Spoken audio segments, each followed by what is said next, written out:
Hey, this is Clay Richardson, Chief Accelerator with Digital FastForward. And what I want to talk to you about today is taking advantage of collaboration tools when driving design thinking sessions and design sprints. What's the best way to leverage these tools? I'm referring specifically to Mural, Miro, and other tools out there like Sprint-Base and even Experience Point.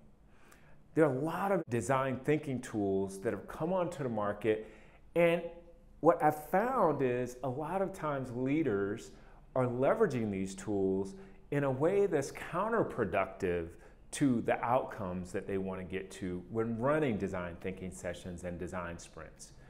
Design thinking collaboration tools are helpful, but they really can't replace good facilitation skills.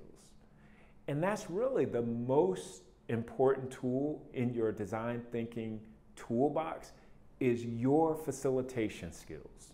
Your role as a facilitator is to create space for participants to experience breakthroughs, not for you to use the tool to give them breakthroughs, okay?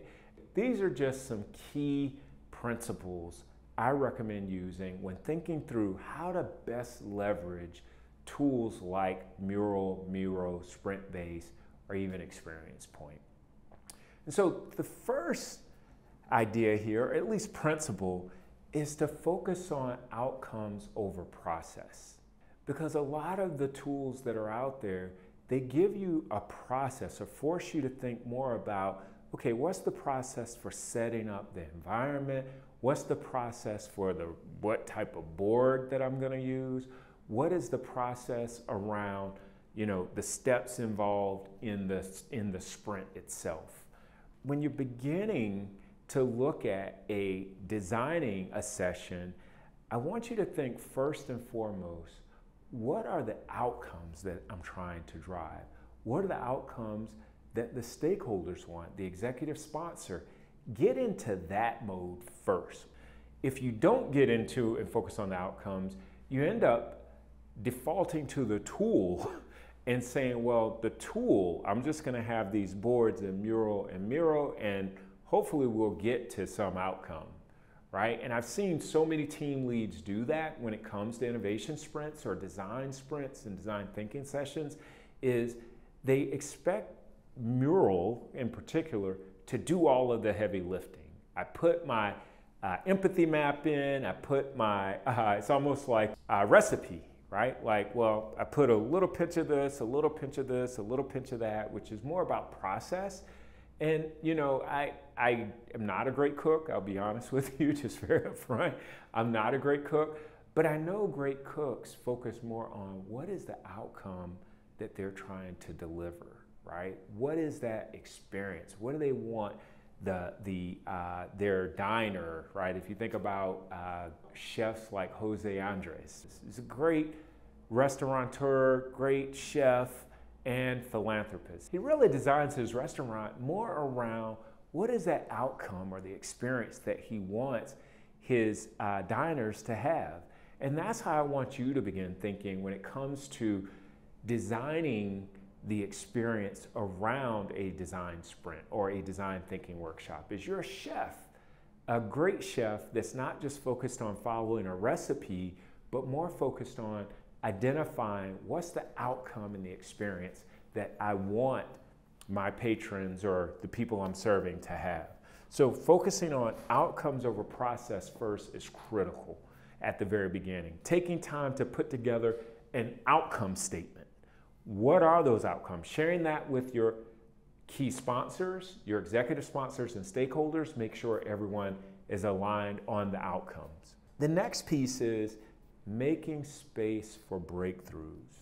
When I see teams driving design sprints, a lot of times it does come off as checkbox, checkbox, checkbox. Let's just get through the checkboxes, right? But you want to make sure your mindset is focused on creating space for breakthroughs to happen. And not the breakthroughs that you give to the participants, it's actually giving space for their breakthroughs. That's when the magic happens in design sprints. It's not in the technology, right? We think the technology is going to be the driver. It can facilitate the experience, but really the individuals in the workshop, it has to be about them and them finding breakthroughs. We don't want the technology to get in the way, but we also don't want technology to be the center of it, right? The tools should not be where the breakthroughs happen. It should be in the participants. And I love this. One of the teams that we recently worked with, where we were really challenging all of the stakeholders, right? Get out, go do customer interviews, talk to customers. And one of the IT leads in this team, first time he'd ever interviewed a customer face to face, right? When he talked to the customer and interviewed them as part of this sprint, he thought they were going to say one thing and they told him something completely different, completely changed his view of the work that he was doing and his team was driving towards. This is what I live for. Seeing when people get these breakthroughs, that's what gives me the most reward as a facilitator, and that's what we want. We want to leave space in our design sprints for those breakthroughs. Again, it's not about the technology. The tools can facilitate that or help, but you want to make sure you're designing the session where there is space for those breakthroughs. So just going in, being willing to challenge, leaving it uncomfortable, right? Leaving space for discomfort where people are going to stretch their own boundaries. That's one of the most important tools. And that's why I go back to the most important tool you have in your toolkit as a design thinking facilitator is you, right? You are the most important tool.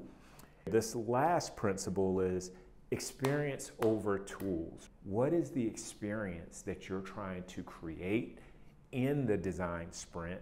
What is the experience that you want the team to have? And how do you want it to flow? How do you want people to show up and experience going through this? You're leading people on a journey.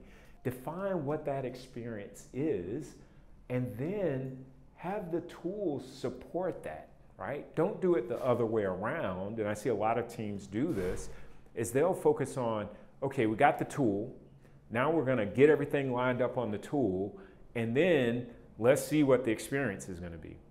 As opposed to, let's first start with that experience. What do we want the journey to feel like, look like? If you're doing multiple teams, how are you designing the groups and teams that are going to work together, and who's in those teams? That's a little bit of chemistry, right? I know it sounds like I'm saying, don't use tools, right? That's not the goal here.